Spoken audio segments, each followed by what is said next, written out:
but one day. All right, we are back with another episode of The Standard. Today, we have a new guest, along with my co-host, Coach Jerry Hayes. We have Coach Nick Ridpath. He is a coach that I've known for a little bit. I've never actually met him in person, but we've crossed paths a couple times through some courses and whatnot, and I've always paid attention to his work. You live in Virginia, right? I do, yeah. Yeah. Where in Virginia? I'm in Alexandria. I just say DC. Okay. The whole All right, DC area, it's all the same shit. But yeah, I'm Yeah. in Virginia for those who care. Yeah, I just was in Virginia Beach not too long ago, so I don't know how far that is from you, but It's a little bit. I've covered the corners throughout my life. I was born in Southwest Virginia. okay. It's a town called Radford. It's near Blacksburg, if you know, like Virginia Tech. Okay. So like grew up like close to there, and then I played football at the College of William and Mary. So that's Okay. over on the East Coast. That's by Virginia Beach. It's like an hour from Virginia Beach, and then now I'm up in DC. I'm just like painting the corners of the state. Perfect. I've been Just marking your territory. I love it. I've been reading a biography about George Washington and talking about Okay. Virginia in general. Oh yeah. Great state. Have you seen the Shane Gillis bit about going to Mount Vernon? I have to go. I have to go. Start with that. Start with the teeth. Don't build them up. That's one of my favorite skits. I love Shane Gillis. Yeah, it's so funny. We're not here to talk about Shane Gillis. We're here to talk about the standard of coaching, and that's why I brought Nick on because, as I said, I think I met. When did we meet? Probably virtually meet. Probably like 5 or 6 years ago. Yeah, probably like 2021. Yeah. So definitely have been paying attention to each other's stuff, and since then, like what I'm trying to do with this and what we're trying to build here is like obviously bring coaches on who hold the standard of coaching, right? And hold something where it's their full-time thing, it's their career, and they actually love to coach. And one of the things I've seen with Nick that's constantly been throughout the 5 or 6 years that I've known him is he's serious about coaching. He it's his career, right? Like he does this full-time, and he's great at it, and he like has an understanding of it that I think a lot of coaches need to hear that want to take that next step, but also that might be like kind of wishy-washy or inside of it because, I'm sure you've dealt with this as you've done more because I know you've kind of stepped into a more teaching role with Prescript, right? Yeah. So what do you do with them now? You run a lot of their labs? Yeah, so I'm just labeled as an instructor. We all kind of are like a Swiss Army knife, if you will. Like every Yeah. employee is kind of expected to be able to do everything within the business, or at least in terms of the teaching side of things. So like, I run 2 labs. I do just like a general Prescript lab. So if you sign up for any of the courses, you can come in. It's basically an open Zoom call for an hour. You can ask questions on any of the courses that you're in, your own client, case studies, your own training, internet stuff, whatever questions you have. We just kind of go over it for an hour and get perspective from all the coaches. So I help facilitate that. I also do the athletic development lab. That's what I just finished up, actually. Same idea, but a bit more focused around sports. And then also I help teach level 1. So we kind of rotate instructors. So I'll be teaching the next level 1 that starts next week. Awesome. Yeah. Prescript was probably one of my favorite courses I've done, or it helped me kind of organize things a little bit better. So, but yeah, so that's how me and Nick, met, and we've been paying attention to, each other's work. And obviously like throughout the last couple of years, that's why I wanted to bring him on, give him some time to talk about what he does in a second. And then I want to get his perspective on the standard of coaching and what he believes is, like his version of that, which we'll dive into. But anything you want to add, Jerry? As he takes a sip of water. Sorry. My bad. Caught you at a bad time there. We woke up feeling a little iffy in the throat, so we're taking care of it. But no, man, I think I'm just excited to dive into this because I know that, Brandon is the one who initially pointed you out. He was like, yo, follow this dude. And I've been looking at a lot of your Instagram clips, and it's very evident that you know what you're talking about. And I'm excited to see your point of view on all these questions that we have today for you because, this is something where Brandon and I, we grew up together, and it's one of those things where we have such a similar outlook on life, especially when it comes to coaching. And sometimes, like, when we're talking about things, it's like, oh yeah, I forgot you think the same way that I do. So having somebody else who really cares about their craft and what they do answer these same questions and hearing their point of view from kind of basically an outside perspective is awesome. So I'm excited to dive into it. Nick's on that level where when I listen to him talk, I'm like, I'm dumb sometimes. Bro, yeah, I'm not gonna lie. When I heard him talking, I was like, I stutter over my words too much, and I definitely need to do something about my ADHD. Like it's way too much. It's out of the park. I apologize. I'm trying to get better about that. Trying to make things more simple. I try to give like. No, it's good. It's good. I think half the issue is like I didn't start doing longer form content until a couple of years ago. In longer form content, you feel less like of a pressure to put more into less time. So like when you're trying to pack a 5-minute idea into a 30-second clip, it's easy to get carried away a little bit. Because you got to really jam pack it. That's what it is. Yeah. I just try to dumb things down because I'm dumb, and then if I get too advanced, I confuse myself. So I just try to make sure I say it in the most simplest way. So when I can go and repeat it, I'm like, okay, yes, this makes sense to me. Yeah, a few days ago, I brewed a cup of coffee without a cup underneath it, so we're on that level. I did that this morning.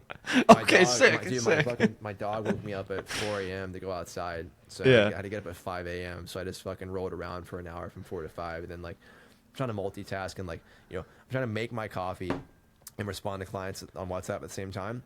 And I'm like responding to a client, and out of the corner of my eye, I just see something wrong. Like I know something's wrong, and I look up, and there's like probably 3 shots of my quad shot of espressos on the counter, just like dumping straight. Oh, my cup's over here, and the coffee's being made right here. That's not gonna work. Get a little saucer like a cat. Yeah. Slurp it up. Yeah, wasted caffeine that's sacrilegious right there. Especially when it's good espresso. Yeah. Bad start to the day.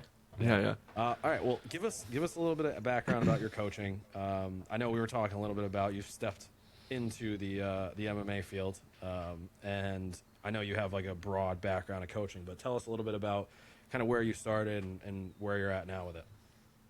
Yeah, kind of like I don't know, like typical like fitness arc, like fat kid that wanted to be good at sports. I knew I had the frame in middle school to play college football. I was already like 6'2", right?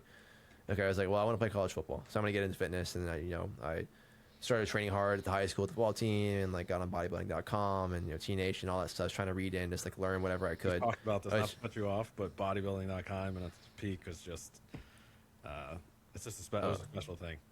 Oh man, yeah. I ordered way too much shit I didn't need. I remember there was like this if it wasn't Muscle Farm, what was it? There was Muscle one of the other like muscle Tech or something like Tech. that. Yeah. Muscle Tech had some like aminos, and on the back it was like research shows that these will increase your bench press 400% in 6 weeks. I was like on my calculator, like, oh my god, I'm gonna be benching like 500 pounds. This is fucking sick. And I took it for 6 weeks and barely got stronger. I'm like, oh, okay, this is bullshit. I took it for 6 weeks and it just basically changed the scent of my pee. So yeah, exactly. That's it. That's all it did for me. Yeah. But yeah, I went to play college football at the College of William & Mary. Got my bachelor's in kinesiology there. While I was there, I on the back end, I thought I wanted to do physical therapy, so I started interning a lot in a clinic, and I graduated right during COVID. So I graduated in 2020, and I literally just like moved home with my dad. I bought a really shitty Rogue squat rack for the wall that like you could barely even unrack the barbell from the wall because it was so close to the wall. And then like I found a gym that was going out of business, and I bought some cheap dumbbells. Like I had like a set of 30s, 50s, and 70s, like the most oddball assortment. Yeah, so damn, that's kind of. I had a couple of parents who I knew would let me train their kids, so I started training some high school kids. I started training some like moms and dads in my garage gym, and then basically volunteered at the high school. So I was like running the S&C for the football team there. And then shortly after, I got a job with the guy that owned the physical therapy clinic that I interned in, had like bought a performance gym because his kids played baseball and like wanted to do performance stuff. And the guy who did more of the performance side of things wanted to do more of the business stuff. So he basically hired me to do all the programming and all the coaching for like 80 kids. So we had everybody from, age 9 to age like 36. So it was everything from youth sports to Division I baseball. We had some CFL guys. We had a guy who did like the Corn Ferry Tour in golf, if you know what that is. Okay. I had no idea what that was. It's like the Kirkland brand PGA. He was sponsored by Audi, so like, they're making some money. Okay. Yeah. Anyways, and then it was attached to the physical therapy clinic. So what I would do is like we'd finish up the group sessions. I would do 1-to-1 PT with like 80-year-olds with carpal tunnel, or somebody's coming off a shoulder replacement or whatever. So I got a pretty big variety of experience there. I worked there for about a year, and then came up to DC and just started working in D&B Iron. There wasn't like structured training. It's all independent contracting. So I just showed up. The owner gave me like one client, and then I sat up front at the front desk for like hours a day and just like trained and hung out at the gym until I got a full book. And yeah, so I kind of like transitioned mainly to gym pop just to pay the bills at the time before I got back into training more athletes. And then yeah, I started working with so the MMA guys that I work with.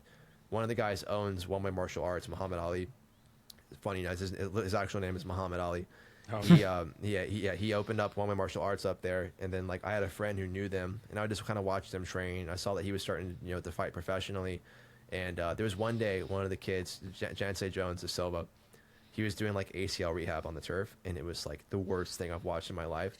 And I texted my friend, and I was like, "Yo, tell JJ, tell him I'll train him for free if I can stop watching this in the gym. Like I just can't see this anymore." I was like a lost puppy. So I started working with him, and then shortly after, I started working with two more of the guys, and then I started working with Muhammad. And now we have one other guy too I've worked with a little bit who's actually in the UFC. His opener was against Josh Hokett, unfortunately. Oh, like imagine that's your opener. Like, yeah, goddamn, dude. And then so Muhammad fought in the Contender Series last year, and he fought Iwo Baraniecki. He was like 4-0 in the UFC, all first round knockouts. I'm like, my boys are getting bad matchups, man. Like, yeah, we're doing our best out here. But yeah, so I got in with them. Started training with Joey. Probably my first year at DMV. I've been working with him in the off season for like the last 5 years. He's introduced me to some more NFL guys. So got back into sports kind of that way. Now I have a bunch of guys in the area that are high school kids that have gone D1 or are going D1. So I have a pretty good core group of athletes. I do a lot of online coaching as well. So now it's kind of like, to me, the athletes are less to pay the bills, and it's more like that's what I enjoy doing. Yeah. And then like I still train gym pop in person. I have a pretty good online business going, so I do a little bit of everything. Hopefully that's not too long of an elevator pitch there, but yeah, That's perfect. Pre-script as well. Yeah. So I train grandmas. I fly out to see some NFL dudes every now and then. MMA, bodybuilding, you name it. I just kind of said yes to everything along the way. Yeah. And I made sure, most importantly, going back to what we were kind of talking about earlier, like I just make sure I surround myself with good people. So Yeah. if I don't know what to do, I know somebody who knows what to do, and they'll help me out with it. And that's how I've learned a lot of what I know now.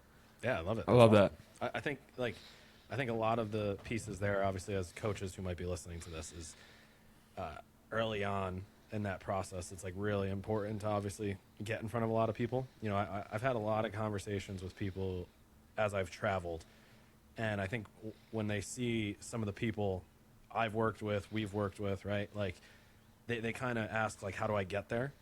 And it's like, well, I mean, half of the time you're just like, I don't know. Like you just kind of like show up in the right places and have conversations. But I also think it's those type of that mentality of like, all right, I'm just going to sit at the front desk and I'm going to go talk to people until I have people, right? And then that's going to branch out from there. And then I also think, funny story, like what you were talking about is like when you're, you see someone who's doing some sort of training or like that's just awful. Like I will train you if you just like, I don't have to watch this anymore. Like those types of conversations always lead to like the next piece. And I think when you're trying to build a book or trying to get in front of like the athletes, I think there's an important piece you said in there as well. Like, I think a lot of times the athletes don't necessarily pay your bills, right? And I think that as we kind of dive into coaching as a whole, you realize that like you need both ends of it, right? Mm-hmm. I've gotten lucky where the people I've trained were like, the 1% of the 1% in the UFC, and even they were just not anything that I was like, yeah, I'm gonna do this for the rest of my life. You know what I mean? It's just it's hard when you're training those types of people, expectations that come with that. And it's very demanding as a coach, and I've found a new love coming back from that sort of thing for the average person and just training someone who's just like, I just want to get jacked. Someone who's like, I want to buy, aminos off a website and 400% X my bench. Don't do that. Like that's a fun conversation to have with somebody. And I think there's a lot to learn from both. And I'm sure for you, right? I still think there's a common denominator in getting to that next level, and it's having that first level and taking it serious to like a really deep level. It's like when I'm training people in the beginning, I'm learning as much as I can. I'm treating them as if they are this same caliber. Maybe they're not the same caliber of athlete, obviously, but like I'm treating them like that because that's what gets me to that point. So yeah, go ahead. No, I was just gonna say, I think like everyone, I hate this like the way Alex Hormozi phrases like the SME 500. It just sounds so like I don't know. It's so corny. You know what I mean? Yeah. But like the thing is, like I think that's such a good way to look at things early in your career. Is like, you know, I get people that will reach out for coaching or career advice. Oh, I just can't afford it. Like, can you? Like, can you afford to be bad at your job? Like, you know, I don't mean that to be a dick, but it's like, oh, you know, I got to put my money in my Roth IRA. And no, you need to put your money in yourself, because the best thing you can do for yourself is increase your earning potential. How do you do that? Like, get good at your job. How do you get at your job? Get reps. Yeah. Get people in front of you, and, you know, pay to surround yourself with people that are better than you. It's one of the first things that I did was like, every dollar that I made, I'd just fly out to a pre-script event. Yeah. Toronto, cool, I'll be there. San Jose, that's across the country, whatever. You know, I'll go hang out with them. Like, I'm gonna learn and network, and, you know, surround myself with people who are doing what I want to do. You know, hire a mentor. Worked with Killian Hamilton, I think, the first 2 years of my career. Like, he was doing stuff that I wanted to do. I didn't know how to do that. You know, I thought I was doing the right things in terms of learning and getting reps in, but I wanted to make sure I at least had somebody who was where I want to be, who was helping guide me through that process to make sure I could at least expedite what I was doing, you know, faster than they did. So Yeah. I think it's such an important thing to you know, invest in yourself, and that doesn't mean necessarily, you know, spending money on courses either. It could be like what I said a second ago, which is just do free work. Yeah. You know, everyone's like, oh, you got to value yourself. It's like, well, if your time's not worth anything, then give your time away. You know, make your time worth something. Yeah. Yeah. And I think just like a story I have is, I think I've said this before, but when I first opened my gym, I had that for about 3 years. And when I sold that, I moved to Nashville, obviously. But then when I went to Florida, and I wanted to learn how to train fighters. Like, that was just something I was like, hey, listen, this is something I'm interested in. I really want to do it. And I had gotten an opportunity in Florida. But the first, I'd say 3 weeks in Florida, I was there on a unpaid internship with like hopes that it's going to work out. And I moved to probably the most expensive part of Florida with no promises of getting paid. It was yeah, you can come down. We'll see how it goes. If it works, we'll go from there. And I went down there. I got my apartment. I had some money from online stuff that I was doing, and I was getting paid from the gym that I had left. But it was 3 weeks of like, shit, this better fucking work, or else I'm absolutely screwed, right? And you have to give your time, and it like, when you're in that situation, you obviously get forced to like be the best version of yourself, and it led to great things. I think every situation I've had like that, every chance I've taken has led to like the next piece. And you have to, you know, it's funny because I did all that, and then I built up to like everything that I did with training, and then I came back home, and I kind of had to start over in that mindset. And it was really hard to be like, all right, I got to do some like free work again. Like, I just got to get in front of the people in the area, have those conversations. It was a mental battle because I was like, I just went from like this to basically like I'm starting over. But that is constantly going to reoccur, and it's like good to have that sort of feeling, or know that there's other coaches that have been through it, because that's just the path. There is no other way around it. Yeah, absolutely. Yeah. Jerry, anything you want to add? I think, well, I know that you said that you're doing a little bit of everything, and you said yes to everything along the way. And I think that one, it gives you an idea of how to work with different people. And like your top 1% athlete versus your grandma are going to need very different things. And it kind of helps you get a better understanding of how to work through like certain issues. That grandma, working with her, can help you with that athlete, but also that kind of leads into our first question of knowing that there are a lot of different people you work with. There's a lot of different energies and demands that you need to bring to each session. So I guess like we can go into the first question and say, like, what's your definition of the standard to make that work, no matter who you're working with? Yeah, I think the standard could boil down to what the person in front of you, what their expectations are, right? Or what their goals are. You know, like one of the first things you do is you have a client come to you, or a prospective client. They tell you their goals. You tell them how they might make it there, and then there's an expectation there, right? You guys are on the same page. So really, it's just enforcing that. That could look very different, right? If I have a guy comes to me and says, okay, I'm 33 years old, whatever. I want to make the UFC. I have a Dana White Contender Series fight coming up, and okay, it's time to shit or get off the pot. Like, there's no bullshit. We got to lock in. You have a client that comes to you and they're kind of like, yeah, like, my knee kind of hurts, and like, I've never really worked out before. I'm a little bit overweight. Like, I just need someone to hold me accountable and get me moving. Okay, like, how we go about a session might be very different. Right. So I think the first thing is just making sure, you know, all parties are on the same page, and then this enforcing whatever standard it takes to make sure we're going to get the results that we've agreed we want to get together as a, you know, as a team. And going back to what you guys were saying earlier, it's like you keep mentioning the word career. I remember, like, I have this very vivid memory of a client. This wasn't too long ago, maybe 2 years ago. This one of the guys that works at the gym had referred his stepdad to me, and the guy did not want to train at all. I could tell. He walked in. My consult call was with his wife. Really? So I talked to his wife, and she signed him up, and he showed up at the gym, right? And he was like, he had worked his way up on a construction site from like a, you know, day laborer to a foreman to like now he's like in charge of the project. So he's like the head dude in charge. And I could just see he was intimidated by the gym. He's looking around. He's all quiet. He won't talk to me, you know, barely. And like one of the first things he says in between sets is like, "So what else do you do?" Like, "Oh, but what do you mean?" Question. Yeah, he's like, "What?" I'm like, "Dude," you know, I told him, like, "This is my career." He's like, "I take this shit seriously. Like, I don't do anything else. This is what I do to pay my bills. I don't want to do anything else." And like the next day he came in, he's fucking like loving it. He loved the gym, loved training. He was like, "Dude, I think it's so cool you do this for a living." Yada yada. But like that was his expectation based off of like what he thought about a trainer. Which is like people don't treat it like a career. You know, they treat it like, you know, I always joke, it's like stripping. You know, like you're just doing it to pay the bills. And it's like it's most of them make their money. yeah. And it's like OnlyFans link in bio. It's okay. You're not a trainer. Like you're not a coach. Faker. You're just doing this to make, you're just doing this to make some extra bread on the side, to pay off your loans. You know. Yeah.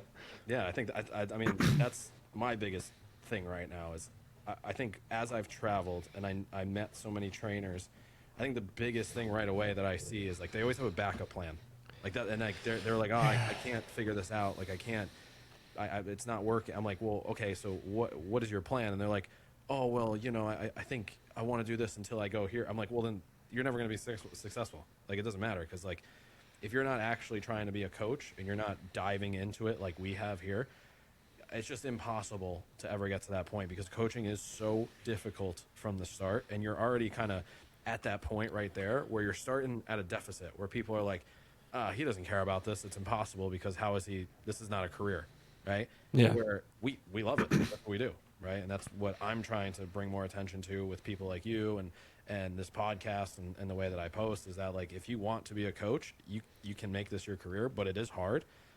But surround yourself with people like us who have done it, right? Who have gotten to that next step and taken all these. Because I hate that question. Like, how many times have you been asked, like, outside of that, like, so what else do you do? Is like, so what's like the long-term plan? Like, what's your real job going to be? I'm like, Yeah. what are you talking about? Like, this is my real job.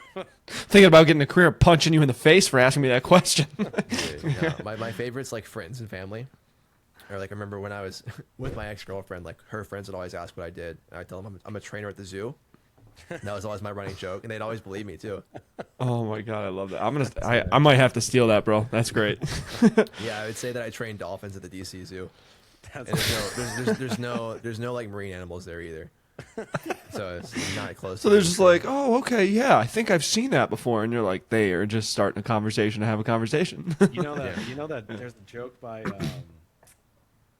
I think it was Shane Gillis or whatever, but he there's this entire running joke where the guy said someone was gay, and like this guy ends up at a party like 20 years later, and he's like, "Oh, did you know that like Tommy? I think it was Tommy Lee. He's like, Tommy Lee's gay." He's like, "No, he's not." He's like, "I know him. He's not." And he's like, "My dad told me." So he calls his dad, and he's like, "Did you know that Tommy Lee's not gay?" He goes, "Huh, okay." And just, he's like, "I thought he was." Someone's gonna go through and be like, "Yeah, my friend trains dolphins at the zoo." They're gonna be like, "There's no dolphins at the zoo." Yeah, is that Like, dolphins huh. there? That's Weird. hilarious. That's so funny. That's funny. Well, so I guess, and you know, to move forward, like with that standard, you know, where do you see right now that most coaches slack in building that standard, right? Like, where do you see that they don't either hold it up, or where do you think they're just not, I guess, defining that properly? Yeah, I guess to go back and answer the original question, it's like what I talked about, like how you do things, like not what we're doing, I guess, and that's where like I think one is like having a skill set. What is a skill set? Okay, like what's being good at your job? It's not just knowing training X's and O's, right? You could be the smartest dude in the world and be terrible at personal training because ultimately it's a service-based industry. You're providing a service. There's a communication aspect. There's a social aspect to it, right? You know, how you're administering it is as important as the X's and O's that you're actually doing. So, like, first things, build a skill set. like know some training principles, like train yourself, like be competent in training. Ultimately, at least kind of know what you're doing, and then too, I think just like get good at communication, which I think comes down to getting reps. Like you could read some books, you could read like motivational interviewing and fitness and nutrition, like learn how to motivational interview, and but like the biggest thing is just like learn how to communicate and like learn how to be cool, for lack of better words. Like have other interests outside of training. Like I have, like, you know, the clients want to talk about, you know, travel and food and politics even sometimes, you know, so have other interests outside of that. So I think it comes down to like, you know, where do other coaches lack? And I think it's somewhere along some of those lines. Either they're all in on learning but not doing. Like you're just like acquiring more knowledge for the sake of acquiring more knowledge. Like people that stick through school all the way up to being a PhD, and it's like they get done, don't know what to do anymore because they just learned their whole life. It's like time to start doing stuff, you know. And what we do is such an easy career to start doing stuff. The barrier to entry is so low. Like go get a job at Gold's or whatever. They're gonna hire you. Go get a NASM CPT over the weekend. Pay $500 for it or whatever it is now, and like you're gonna get a job somewhere. Yeah. And like they're gonna give you reps. Like, they're gonna give you leads. Like go get a job, get people in front of you, and like start doing the damn thing, right? So I think just like start doing stuff. You know, people make all sorts of excuses about like, oh well, you know, I shouldn't train this person because I don't know how to yet. I don't know enough knowledge yet. It's like, well, find someone who does. Again, going back to what I was saying, like surround yourself with people who help you out. That could be investing. It cannot be for free. Maybe somebody won't help you for free. I mean, I do all sorts of free shit. Yeah. I do like program reviews for free and form audits, and I answer every DM that I ever get. You know, but ultimately, I also offer services to help other coaches with their business because it's going to expedite, you know, one, their ability to get results, but two, their ability to charge more money. So that's what I did as well. I paid someone else to help me out. So surround yourself with people who can help you out. But like, just don't get this paralysis by analysis. So I think the other end of that is like the career trainers that are permanently treated like a side hustle. They never do invest in courses or learning and actually giving a shit about what they do. Like, well, care about training. Like, what is training? What are the principles of training? Start to learn what those things are and how to apply them so you can get better results. And then make sure that you're not all in on that. Actually go do the damn thing. And then outside of that, I think I just say have other interests. Like, you see a lot of people that are just like I've heard before, like, oh, like my father-in-law was telling me this past week, he worked at the trainer. So my in-laws are from Guatemala. He still lives down in Guatemala City. He's like, yeah, I had a trainer for, you know, a bit, but the guy just like talked about training for the full hour, and it was super like, you know, boring. Like my father-in-law doesn't give a fuck about training. He wants to be trained, but like you know, he wants to talk about, you know, like fucking politics and Bitcoin and whatever else. You know, he doesn't give a shit about, you know, the principles of training. So like you need to have other interests too, because ultimately you're spending time with other people probably more than they're spending time with their friends and family. You know, like they're gonna want to have other conversations. So I think, you know, be good at what you do, which comes down to like learning basic principles of training, being competent, surround yourself with other people who can help you out in your career. I would say, you know, get good at, you know, communicating and social skills, and then like just like have other interests. That's like really the things that I'd boil it down to. And then like, I don't know, like show up to work, like don't smell like shit, you know, like comb your hair, brush your teeth. Like that should go without saying. Be a basic like good human. Yeah, be a good human. A big thing is, oh, dude, going on that. Like, I've seen people from their business accounts, you know, like post just like the most unhinged shit on their story. Like, yo, dude, like I was talking to this girl at the gym and her friend came over and was like cock blocking me. I'm like, this is your business account, dude. What the fuck are you going on about? Like, this, you think people are gonna pay you and they see how much of an immature cunt you are. I'm sorry if I can't even curse on this podcast. But like, this, Oh like, no, you're fine. Yeah, I figured. I assumed it was fine. You know, it's just like stuff like that. But you know, I think you know, how you carry yourself too, like just being confident in the gym. And like one of the things we do when we go down to like level 3 in Tampa every year, the train guys for the NFL Combine, is like no energy drinks, no coffee on the gym floor. Like even if it's 6 a.m., like we're not going to show the athletes that we're tired. Like, that's not going to be a thing, right? So like even like stuff like that, I think goes a long way. That's a good thing. I think. By the way, I'm offended you think I wouldn't swear on this podcast. I just assume I have a really bad filter, and I just assume it's okay sometimes. And I'm like, oh, yeah. No, but yeah, I get it. And like, I think like a lot of good points you made there.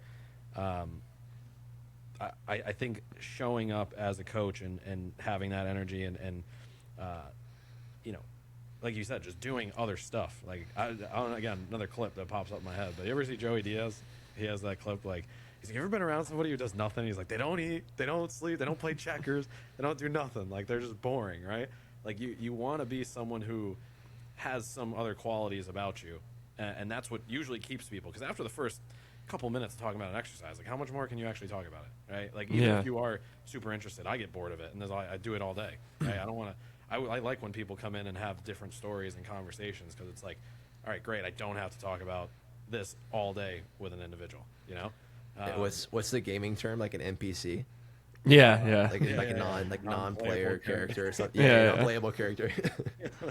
That is hilarious. Yeah, and that's how most people are, unfortunately. And I've actually had a lot of work in taking that out of people, because you do get that type of individual who comes in and they're, like you said, the guy who just didn't want to be there, right?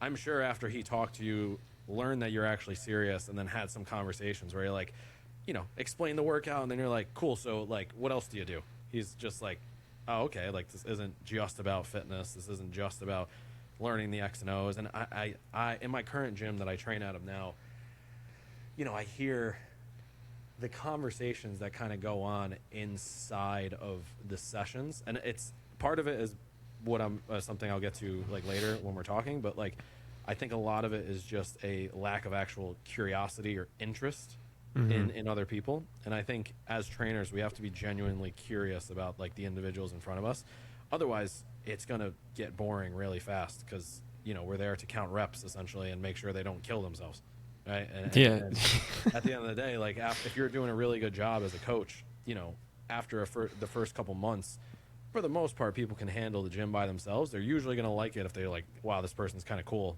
I like talking with them, they're funny, right? I come in and like, I have a better day after I see them. And like you said as well, you have 3 hours during the week most of the time, or 2 to 3 hours, sometimes even more, with an individual. I'm sure there's other people in your life who are your kin that you don't spend that much time with during the week, right? So it's like, if you're paying somebody, mind you, as a client, the person better be somewhat entertaining to be around, right? And as a coach, you want to coach people who or bring that type of person in who's interesting, and they're not just like talking to a board, Yeah. You see it all the time. Like you see people that are objectively bad at their job, but they're really good at the social aspect and the communication aspect, and getting people to show up and get motivated. And like you could easily critique them, like, oh, they're a fucking idiot, whatever. But it's like, no, like they're really good at the things that you're bad at. So like they're the same as you, just on the flip. There is something in coaching that I've noticed, and it's almost like, instead of, obviously that type of coach is not someone I'd personally want to be like, where like on that side of things, but there is, like you said, there's something to take away from that. Like, hey, I should learn something from that, learn how to have a conversation, learn how to bring energy into the gym, because I'm definitely like a more lower energy coach, because it helps me focus on like the person in front of me. But I'm really good at like conversation, right? I'm good at like finding little details and listening and relating to people, so it helps. But when you're not able to kind of have those skills, energy can just be a big thing that helps. You could be wrong, like you said, you could be worst coach in the world, but if people are like, I really enjoy being around this person, they'll keep doing that for years. And then, eventually they're kind of like, all right, maybe I should like actually get results at some point. But for a long time, you can really, and this isn't like a cheat code to like scam people, but it's like, get energy, right? Like have some sort of like attraction to you as an individual wanting to coach, and then the training is there as well, because that's obviously a big part of that puzzle. But most of the time coaches struggle because they're just so boring, and all they talk about is the X's and O's, and they put content out about these deep dives into fitness that most people just don't care. They're just like, I want to get better, I want to get, like you said, I want to get fit, but like, I also want to shit talk for a little bit. I want to talk about something that happened at work this week, and like you're the only person I can talk to unbiasedly, right? Like I think that's just another big part of the puzzle. Just be a part-time therapist along with your. That's what we do, Yeah, but we also have spent that time to learn program design and know the X and O's and know when we have to bring it back in. It's like, cool, this is really fun, but like, all right, let's get back to this quickly, and have that jumping back and forth of like being a coach. So how do you personally hold the standard of fitness in your practice? Like, what are some ways that you, and this could be training or like training yourself, or either one, or both, really? Yeah, I think you have to be somewhat, again, like physically competent, right? Yeah. Like you don't have to be. It's funny. One of the biggest, like it was like a backhanded insult from the owner of our gym. He was like, Nick, people, you don't. He's like, we're talking about like training in general, and he was like, dude, like I'll never hire a fat trainer. I was like, I know what he's getting on about, and he's like, he's like, also, you don't have to be super jacked to be a good coach. And he's like, people get scared of like the overly muscle people and intimidated. He's like, Nick, you have more of an athletic build. People love that. And I was like, oh, you didn't mean it like that though. You didn't mean it like that. Like athletic. That was before athletic was cool. But no, I think it's just like, you need to be like somewhat physically competent. Like if I'm teaching an athlete how to do like a single leg hop or a back squat or an RDL, like you need to be able to do those things and like not, again, don't be a fat slob. Yeah. You don't have to be like physically competing, like, to hold up that standard of fitness in your own, in your own business. I think it can be hard when you're really pushing the business side, but I think it also, for me, I've learned a lot from when I'm at my absolute busiest, when I have to cut my training to like 2-3 days a week. So, okay, well, fuck, like I need to get, well, first off, I need to be better. Like I need to do more than 3 days a week. Yeah. One, for my own enjoyment, but two, like I'm forced to manage time better, and I'm forced to, also manage time in the gym better and resources, and, get the most out of the days that I'm working in the gym, which is like a lot of our clients, right? Like a lot of our clients are going to be, high performers. People who can afford a trainer typically are doing a lot in life, right? So it gives you a bit more empathy with them. So like not giving yourself excuses, right? Again, what's your expectation for yourself? What are your standards for yourself? And do you hold yourself to those things? I think that's a big thing. Sorry if that even answers the question or not. No, yeah. No, that's good. It's just figuring out like how, like, because I want people who listen to this, I want them to hear what it actually takes from a coach who's doing it to like hold that standard, right? And what they actually need to, because I want someone to go back and have tangible things to take away from everybody and say like, okay, what are some pieces I can go back and look at in my business? And I think these are also, like, these are all great points, but keep going. No, so I think the biggest thing is just putting it in your calendar. Like when your calendar gets busy, like my training has to go on my calendar. If it's not there, I'm like, okay, man, I had this 90 minute gap there. I was going to train, but like, maybe I can do this instead. Maybe I can work on this instead, So like, don't give yourself that excuse. Anything else in my calendar, I'm there for. So if my training's in my calendar, I'm going to do that thing, Yeah. Yeah. I mean, I've that's always awesome. made that such a big part of my life, especially since I started. Like, I always make sure that's a priority for me because I know how I feel when I don't. And I also never would want to put myself in a position where I'm telling someone something and then not doing it myself, especially in the training end of things. So, like, that's always been a piece for me. But, Jerry, what were you going to say? No, I was going to say practicing what you preach is everything, and I've actually done that too. Like I have a whiteboard because my girl and I, we usually work out together. So we have a whiteboard where we have her work schedule, my work schedule, and where we can fit the training throughout the week. So we plan it out like every Sunday. So we might not be working out at the same time every Monday, but we still get it done on the calendar. And it's important, especially when you're a trainer, because like this is what we love, and the reason that we love it is because part of it is how it makes us feel. Like you said, for your sanity, like and for your well-being, you have to train. I know for me, like if a car is like 3 football fields away and they turn their blinker on and go in front of me, I'm like, oh, I'm gripping the wheel. I'm like, if I don't train, I'm like, they cut me off, but they didn't. Like I'm so irritable when I don't train. So that's getting it on the calendar is huge for me too. And I think going into, did you have anything else to add on that, Brandon? Before? Yeah. We can Okay. go to the next thing. Yeah. I was gonna say going into like holding yourself to all these standards, right? So you talk about just doing the thing, invest in yourself, make sure that no matter what, like you're showing up, putting things on your calendars, surrounding yourself around people who are doing what you do but better. And since you're when you're always around people who have the same goal as you, same mindset, it can be hard to kind of stand out amongst these coaches because it's like, look at all these people who are doing great things. What do you do in your daily routine to try to stand out amongst all of these other people that you surround yourself with because they're doing what you do as well? Yeah, honestly, I don't try to stand out. Okay. Like I don't, that's not like I'm not surrounding myself with them to stand out amongst them, like I'm there to learn from them. I always give them credit where credit's due. But like especially within my circle, with Prescript, like we all have our own businesses, we all have our own things, we all have our own, different circles. So my goal isn't to stand out. My goal is just to do my own thing, and like they're gonna help me do that. And that's really what I care about. We're not competing, especially like in the fitness industry. There's so much to go around. Like it very much is not an industry where you need to be stingy. Like the more you give, the more you get back, in my opinion, at least in my experience in the career. So yeah, I really don't try to stand out. I try to stand out amongst my other peers, you know, people that are your average performance coach or online coach or train, whatever it is. Like I want to stand out amongst them, but you know, Yeah. my goal is never to compare myself to the people that are around me that are doing what I'm doing at a very high level. I'm like, man, you know, I want to do better than them. Although like I do want to, you know, be my very best. I don't look at it in a competitive way, right? Yeah, no, that's a great answer. I love that too because like you said, like you don't want to be stingy as a coach. There's a lot to go around, and I think that when you do, I guess that's more of the way that I'm kind of framing the question is when you're standing out against like your average performance coach or like somebody who's just like in your gyms, whatever, just like kind of going day to day. We talk about like the 9 to 5 coach. So I guess to rephrase the question, is there anything that you do to make sure that you don't fall into becoming a 9 to 5 coach where it's just like, as soon as I'm done, I'm done. As soon as I'm clocked in, I'm working. As soon as I'm out, I'm done. Yeah, I mean, like show up on time. Okay. That's a big one. You show up on time. Like, don't be on fucking Twitter in between sets of your clients. You know, like what Brandon was saying. You know, pay attention to your clients. Like, ask them questions. Show that you care. You know, like one of our big things again. You know, when we're spending time down in Tampa with the athletes, is like, no athlete gets up on their own. Like, you're gonna give them a hand, whether they want it or not. You're reaching the hand out, right? I've had guys fucking turn their back to me and get up. I don't get, but we're gonna offer a hand, right? Bring them more water.